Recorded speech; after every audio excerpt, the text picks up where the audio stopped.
c'est force physique, c'est plus morale, c'est force.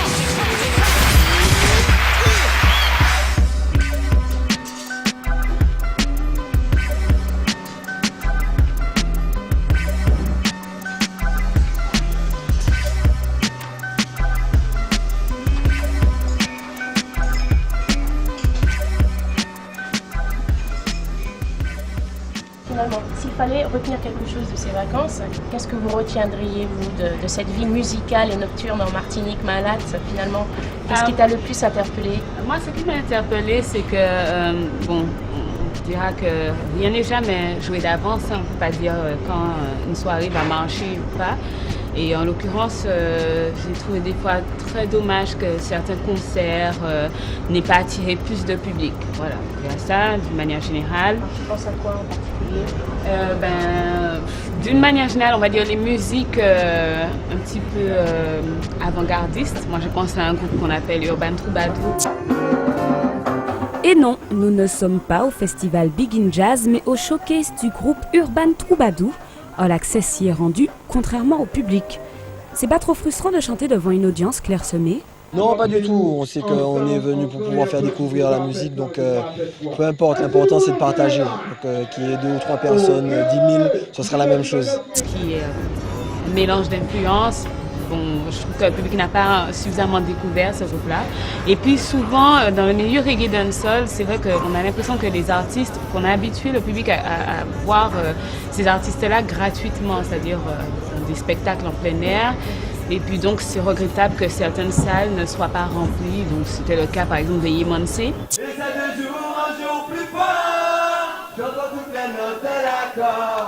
Qui ne vit pas en Martinique et qui est venu ici pour un concert.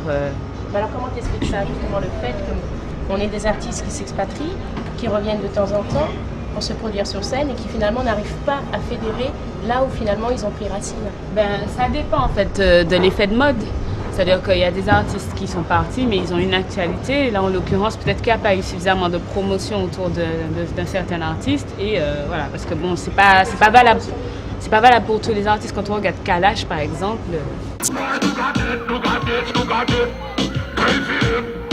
on le voit partout et pourtant, il continue à brasser, à attirer un large public. Donc, vraiment, c'est un rapport avec la tendance, un rapport avec les médias. Mais toi, Émilie, toi qui as plutôt déambulé dans le boulevard de France la nuit, tu as vu différents événements, même si tu arrives un petit peu après. Est-ce que toi aussi, tu as le sentiment que c'est la promotion qui finalement fait que certains événements fonctionnent mieux que d'autres? Ou il y a vraiment un profil maintenant chez les Martiniquais qui apprécient plus un type d'événement? Totalement, je pense qu'il y a un problème de communication à la base. Par exemple, à un moment donné, dans le reportage, on voit que je vais à l'Impératrice. Oula, mais c'est désert! Mais pourquoi, monsieur le barman? Selon lui, c'est dû à la fin des vacances. Élémentaire, mon cher barman. Mais à mon sens, l'explication est sûrement ailleurs. Qui était au courant qu'il y avait un artiste qui jouait? À mon avis, personne, puisque j'étais quasiment seule. Donc, je pense qu'on est arrivé aussi à un moment où il y a énormément de groupes qui se produisent. Et au niveau de la communication, ça devient beaucoup plus difficile de cibler. Donc, c'est vraiment l'objet du marketing. Et c'est celui qui sait jouer de cet atout du marketing qui va réussir à pouvoir acheminer le public vers lui. Donc toi aussi, tu es d'accord, Van? Tu penses que le marketing a déterminé un petit peu la popularité de certaines soirées? Toi, tu étais plus un petit peu dans le milieu VIP, tu as fréquenté beaucoup les discothèques, les clubs foyalais. Ce soir, on est au 360, on le prend VIP comme on peut.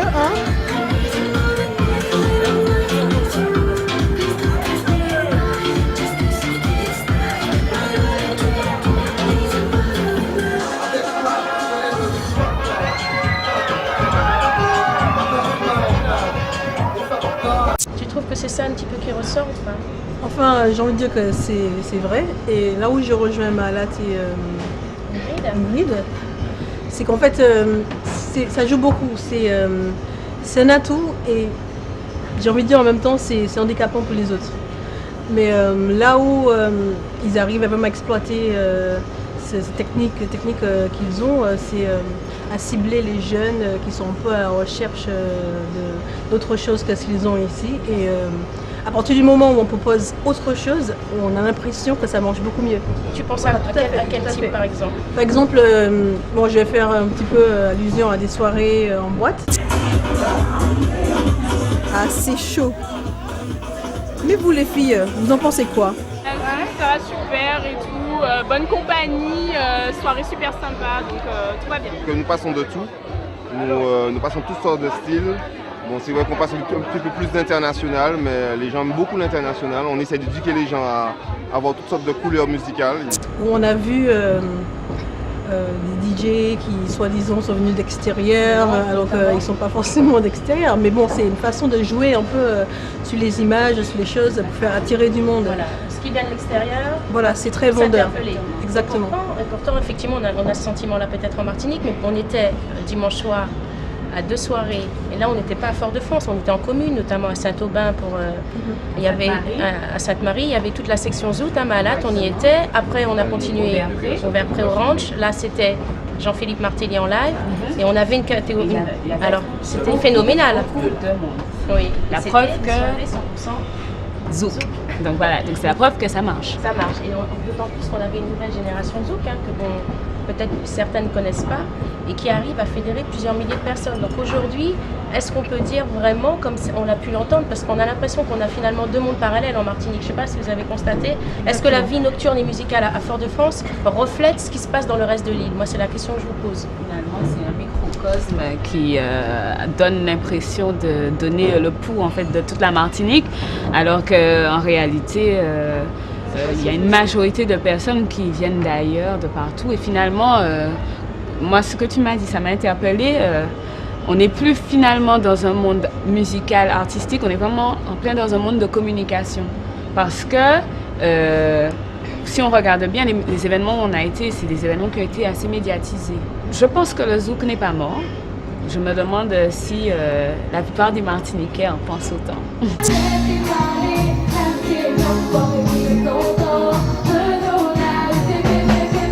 C'est quoi sa musique à lui? C'est le zouk, c'est la mazouka, c'est la biguine, c'est la valse, c'est quoi? La valse créole, c'est quoi? Tout ça, nous sommes très riches. Je pense que le peuple est très en osmose avec sa musique, si on veut parler du zouk. Le Martiniquais soutient énormément sa musique de par la soirée du 21 juin qui s'est effectuée à Madiana, où il y avait plein d'artistes antillais, donc c'était bombé partout. Et aussi ce soir, nous avons su prouver à nos artistes que nous sommes là avec eux et puis qui continuent pour qu'on puisse leur donner la force aussi.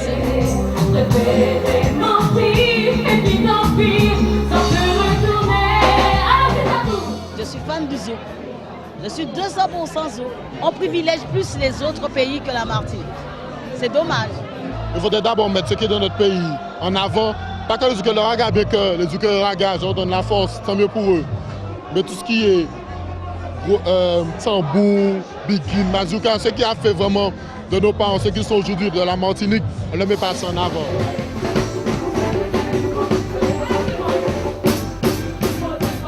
Les jeunes, les personnes âgées commencent à comprendre qu'on a besoin, que ce soit zouk, reggae, dancehall, on a besoin de ça pour vivre.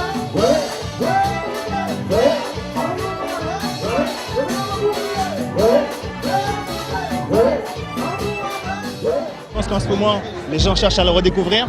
Arrivé à un certain âge, au-delà de 30 ans, ils s'y intéressent particulièrement, mais pour les jeunes, les plus jeunes, ils pensent que c'est la raga, la musique de la Martinique. Donc c'est à nous d'essayer de leur donner cette culture pour qu'ils puissent rattraper notre patrimoine culturel.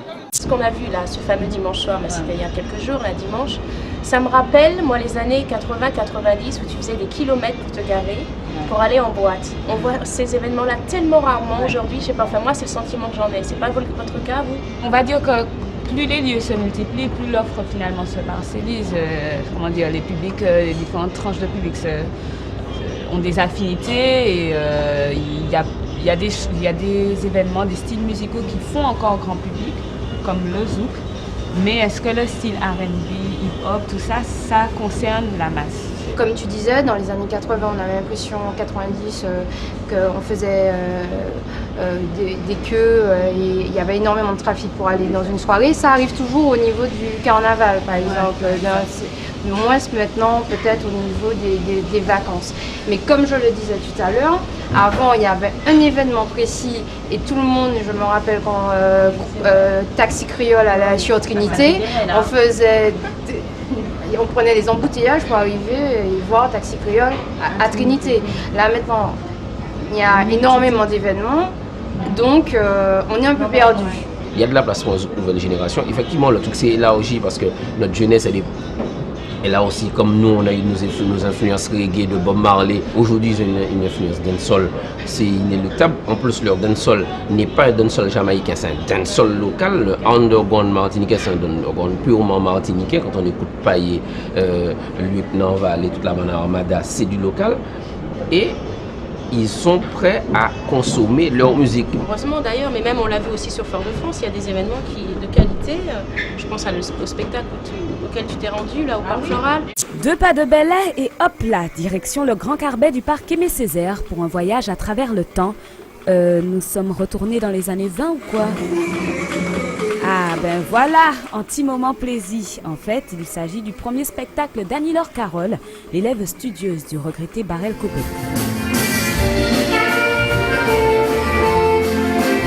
On parle avec Jocelyn de Zouk Nouvelle Génération, on a aussi une sorte de Zouk Nouvelle Vague, la vague conscience avec Soft, ça aussi. Est-ce que finalement, c'est pas déjà ça, des précurseurs de ce que sera la musique antillaise de demain, entre guillemets? Qu'est-ce que vous en pensez? Moi, je pense que c'est vrai qu'il y a toujours eu un petit laboratoire aussi dans le zouk. C'est-à-dire que, je sais pas, à l'époque, il y avait Zouk Wave qui ajoutait pas mal d'effets électroniques, etc. Il y a toujours eu Jean-Michel Rotin qui avait son style bien à lui. Et c'est vrai que de plus en plus, on assiste à ce métissage. Il y a des groupes comme Soft et il y a aussi des personnes comme Eric Durand ou Stevie Mae, Easy Kenanga qui arrivent aujourd'hui avec un nouveau style à proposer qui est presque international, on peut assimiler à ça. Moi j'ai l'impression que finalement on se construit au fur et à mesure du temps, notre identité, nos préférences musicales, quoi. À mon avis, on a toujours été un peuple qui a eu un brassage culturel et où ça nous a permis aussi parce que par exemple Kassav a créé le zouk et ça a été par rapport aux différentes tendances et on a toujours écouté la musique des œuvres. Donc je pense qu'il faut aussi dire qu'on peut aussi apprécier de la musique d'ailleurs. Ce n'est pas quelque chose de négatif et il ne faut pas oublier, et c'est ça qui me semble important, qu'on est martiniquais, de nationalité française, donc européenne, et on est caraïbéen en même temps. Et on a toujours eu cette ouverture sur le monde. Et c'est ça qui permet de s'apprécier soi.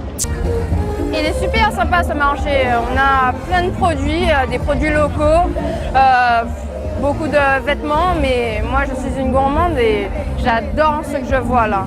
Alors des tablettes, des lochos, enfin, des surettes cochons. J'adore ça. Mon Dieu, qu'est-ce que c'est bon! Pour faire encore dans la tradition, direction le bord de mer dans un restaurant qui accueille régulièrement des musiciens. À l'affiche ce soir, Kenny Quartet. Il y a Kenny et son groupe. On va voir ça tout de suite.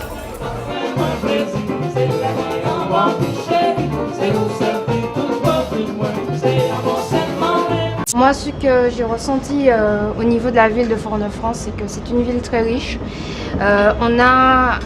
Il y avait plusieurs événements le soir où on a filmé et il y avait différents concepts.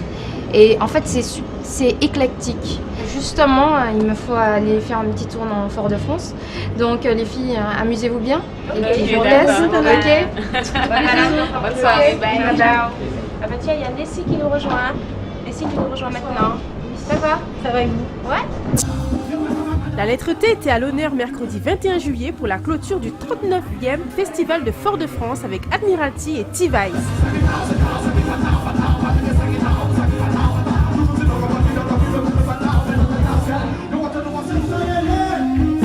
Quant au digne héritier de Robert Martineau, le groupe T-Vice prouve que la nouvelle génération compas ne s'écrit pas seulement C-A-R-I-N-I.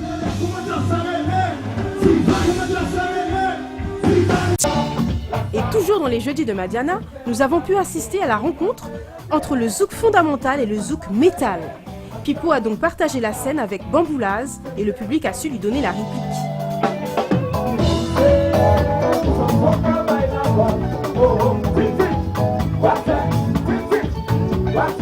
À tous ceux qui pensent qu'il ne se passe jamais rien le soir en Martinique, vous devriez aller sur les plages du Nord Caraïbe et quitter un peu la capitale. Chaque année, on tient à avoir un endroit où on joue de manière régulière, c'est-à-dire cette année c'est le jeudi. J'ai remarqué que le public est comment dirais-je, non seulement nombreux, mais de bonne qualité.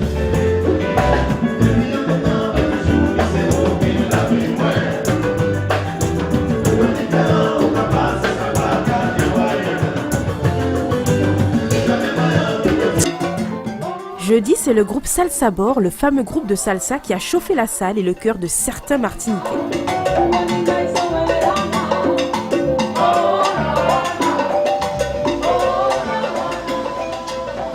Nessie, alors, qu'est-ce que tu retiens de ces vacances, toi? Alors, c'est vrai que la Martinique, elle est très tournée sur l'extérieur. Et c'est ce que j'aime ici. En Guadeloupe, on est très chauvin. Ça fait à peu près 10 ans que je suis ici. Et j'apprécie ces voyages culturels que j'ai fait, la salsa, la samba, voilà. J'ai beaucoup entendu, lors de nos discussions, que le zouk n'évoluait pas. Je n'ai jamais vu le zouk autant évoluer que ces dernières années. Il y a le zouk R&B, le zouk métal, le zouk électro. Mais je constate également qu'il y a une grande majorité de Martiniquais qui est nostalgique. Et il y a des événements, il y a des rétro-zouk, il y a des soirées organisées autour de ce zouk que l'on regrette. Et on regrette tellement ce zouk-là qu'on en vient à rejeter cette nouvelle vague de zouk R&B, zouk électro. Et je trouve ça dommage parce que finalement, ce n'est pas moins bien, ce n'est pas mieux, c'est autre chose qu'on nous propose. Et on devrait être plus ouvert et se dire, bon ben, c'est sympa aussi. Malheureusement, on reste cantonné à ce cassaf qu'on apprécie. Et on se ferme à ce qui vient maintenant. Oui, mais bien qu'il y ait quand même, comme on a parlé tout à l'heure, il y a cette nouvelle génération quand même zouk. J'ai souri quand elle a dit zouk, ça évolue, zouk hip-hop, zouk... Enfin, hip-hop, peut-être tu l'as pas dit. Toi, t'as pas dit hip-hop, mais pour moi, ça reste pareil. Hein. Zouk électro, zouk machin. En fait, j'ai envie de dire qu'on parle trop de zouk. Pour moi, c'est copier et coller. C'est comme ça que je vois les choses. Après, j'ai envie de dire qu'il y a aussi de la Begin qui est super comme musique. Oui. Et moi, en fait, j'ai plutôt envie de dire que l'identité martiniquaise, depuis à l'époque de Saint-Pierre, la Begin, en fait, ça reste vraiment une identité. C'est l'empreinte, c'est quelque chose de fort. Quand j'écoute, par exemple, le concert de Begin Jazz, en arrivant en fait à Fort-de-France avec Mahalat, j'ai eu les frissons tout de suite. Si vous avez l'esprit jazzy, vous n'êtes sûrement pas passé à côté du festival Begin Jazz.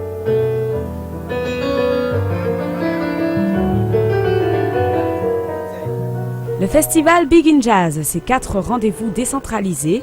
Le premier a eu lieu en plein centre-ville et le festival a baissé le rideau à Saint-Pierre. D'ailleurs, Verne y est allé. Effectivement, c'est bien à Saint-Pierre, ville où est née la Begin, que s'est clôturé le festival. À l'affiche, de grosses pointures du jazz caribéen comme Carlos Rodzen et un métissage culturel sans limite.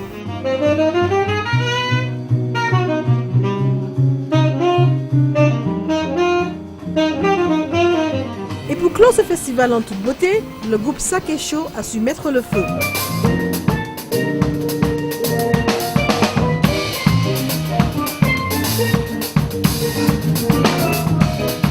Il y a le petit garçon, ou bien à Saint-Pierre, le cadre magnifique, les artistes, des choses. Enfin, vraiment, j'ai l'impression qu'on donne trop d'importance à certaines choses et on n'évolue pas d'autres. Accuser les médias. Oui, parce que non, mais moi j'accuse les radios parce que pour s'intéresser à la nouvelle génération maintenant, elle doit aller chercher cette musique-là. Quand tu allumes ta radio, qu'est-ce que tu écoutes du zouk et de la musique qui vient d'ailleurs. Il n'y a que les initiés, enfin, ou les gens vraiment... Bon, c'est vrai qu'en maternelle, maintenant, on commence à intéresser les enfants à la Begin, au Belay. Mais aussi, parce qu'avant, on avait une génération aussi en radio, dans les années 80, même un peu 90, des animateurs qui avaient déjà une culture musicale qui était déjà beaucoup plus vaste. Et à travers eux, ils arrivaient à nous faire découvrir vraiment la musique de chez nous. C'est vrai, effectivement, on n'a plus ça. On a des façons... Ouais, déjà, la plupart des radios... Non, pas d'animateurs. Pas d'animateurs, et même quand elles en ont, ce sont des animateurs fantômes. Je sais pas, Jocelyn. Hein. C'est pas de la faute des radios, ceci étant. Parce qu'on parle d'animateurs de radio. Mais en fait, c'est la demande. C'est l'offre suit la demande. Si on n'en demande pas. C'est le contraire, je pense. Et puis, derrière ça, ils formatent les gens. Ils nous formatent sur le goût. Et en plus, il y a un matraquage parce que tu écoutes 10 000 fois le son. D'où la question d'identité. Si on ne sait pas où on est, on peut nous formater, on peut nous dire que oui, vous voulez écouter ça. Vous voulez ça, vous voulez ça. Alors que maintenant, si on refuse d'écouter par exemple l'hip-hop ou je sais pas, les musiques de David Guetta ou qu'on a passé c'est des noms, je m'excuse. Mais en fait, si on disait que oui, on veut écouter la Biggie, on veut du zouk, on veut etc. On l'aurait. Parce qu'en fait, là, on demande connaître. Comment tu veux qu'un adolescent qui ne connaît pas du tout la Biggie puisse revendiquer quelque chose? Il écoute quelque chose, finalement il s'habitue, il y a une accoutumance. Ça passe par la famille, la société, donc les institutions comme l'école. Ces relais-là, est-ce qu'ils fonctionnent encore aujourd'hui? Quand on vit dans une société, dans un monde, puisque bon, c'est pas la Martinique seulement, on fonctionne par la communication via les médias. Les médias, c'est plus seulement la télé, la radio, c'est aussi Internet. Donc les gens, en fait, comment ils s'informent? C'est par ces médias-là. Donc qu'est-ce qu'ils vont apprendre? Ils vont apprendre ce qu'on leur donne. Là où je suis pas d'accord, c'est qu'en fait, dernièrement, j'allais à une soirée avec la fille d'une amie qui a 5 ans, je précise, hein, et elle a entendu de la musique Belay. Elle me dit, mais attends Verne, pourquoi est-ce que t'es pas habillée avec ta robe et tout, mode Belay? Et là, il m'expliquait des pas que moi-même, je ne connaissais pas. Donc j'ai envie de dire qu'en fait, il y a... Oui, mais il y a des exemples comme ça. Oui, bon, enfin, je ne dis pas que je suis l'exemple type, hein, il est clé. Mais j'ai envie de dire qu'une petite fille de 5 ans qui m'explique des pas de Belay, j'ai envie de dire qu'il y a peut-être un fossé entre les générations. Mais à côté de ça, tu as une école du kuduro, tu as une école de samba, tu as une école de salsa. Donc j'ai envie de dire qu'à partir du moment où on arrive à dire que ok, on aime ce qu'on fait, on est solidaire, parce que c'est notre culture en quelque part, là on va avancer. De l'autre côté, il y a une évolution des mentalités parce que au moment du mouvement de la négritude, le tambour, c'était l'instrument qu'on évitait. Il n'était pas prisé, c'était plus le violon, la clarinette.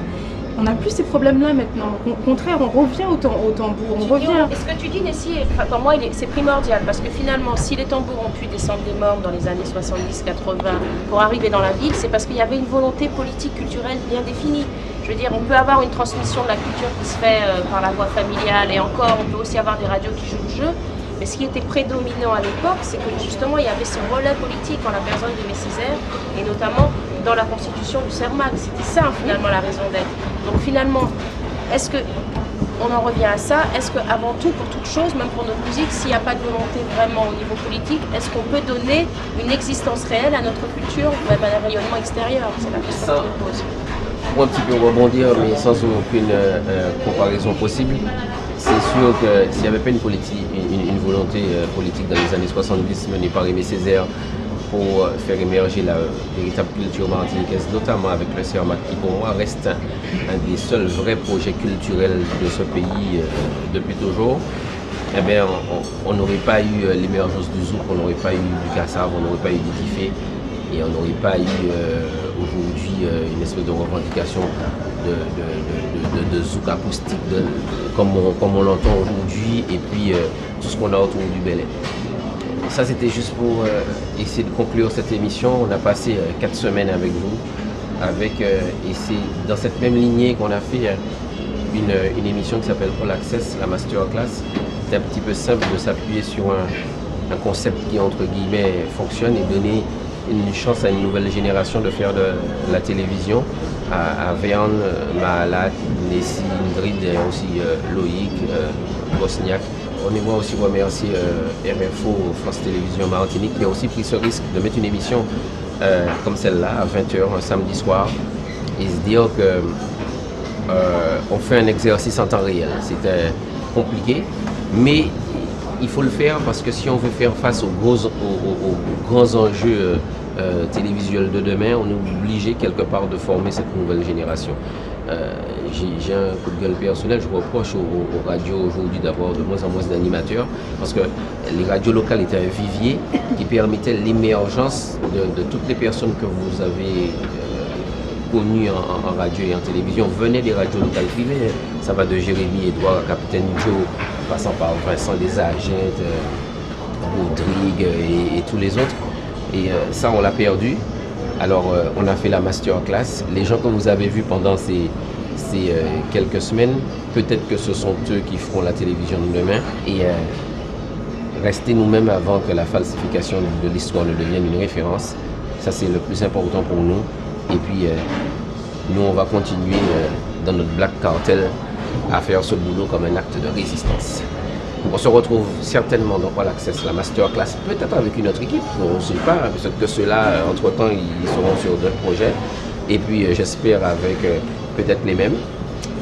Merci bien, prenez soin de vous et de votre pays. Chris Foss, Black Cartel represent.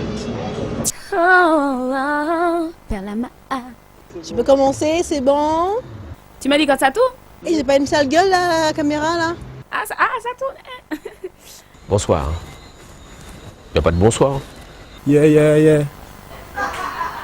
Comme on ne se refait pas. Ce que vous appelez de la frime, pour nous, c'est du style. Et que ce que j'ai plie. Non, j'aime pas. Je vais chanter Shabba. J'ai pas mis mes doigts dans mon nez, hein. J'ai juste fait comme ça. Je sais, mais c'est pas grave. There's a place in my heart, and I know that it is love. Non, mais quand on a un piercing, on a tout le temps le doigt un peu dans le nez. Tout ce que vous appelez du style. Du style, pour nous, c'est de l'arrogance. C'est exactement ce que je voulais dire. Franck, c'est où qui pétait en studio?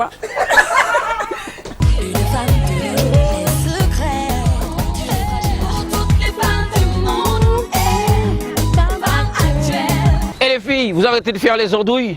Il y a du boulot avant de devenir des stars, de devenir.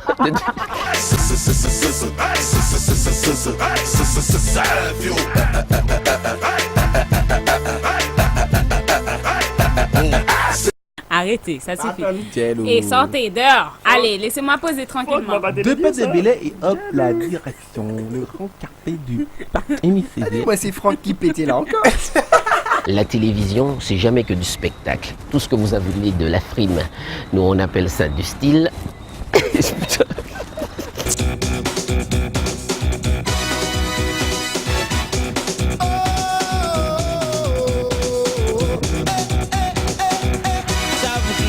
C'est combat, c'est force physique, c'est fils moral.